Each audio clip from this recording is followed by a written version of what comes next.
You know, we have many elections in which the voting list of voters are full of ghost voters. They are only interested in one thing: when can they personally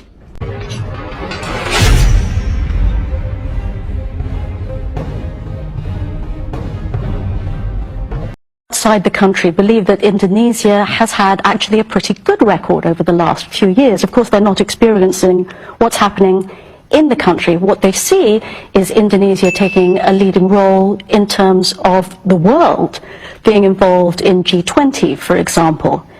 Tell us exactly what you mean by hijacking democracy. You know, democracy is not just elections. Democracy is also political culture, fairness, transparency. You know, we have many elections in which the voting list of voters are full of ghost voters. Basically, it's fraudulent voting lists. How can we have a real democracy with ghost voters? And the number is quite amazing, you know, and even at present we are now demanding an investigation and cleaning up of the voting list. Because how can we have elections with a fraudulent voting list? You know, people who have died many years ago, they're still there. 5-year-old kids are still there. You have names that come up maybe 30 times, the same name with different addresses. You know, so this type of fraud is very prevalent, and the buying of votes, the buying of election officials is very prevalent. That's what I mean by the hijacking of democracy. So, on the surface, it looks good, but in substance, a lot must be achieved.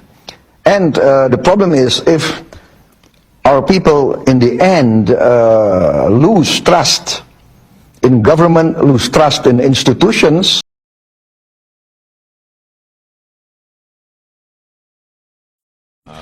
First and most importantly, I need to deliver to you warm greeting from your million of fans in Indonesia. Thank you. They are only interested in one thing: when can they personally welcome you to Indonesia? We'll get there. We'll get there. That's a place I'd like to go, actually.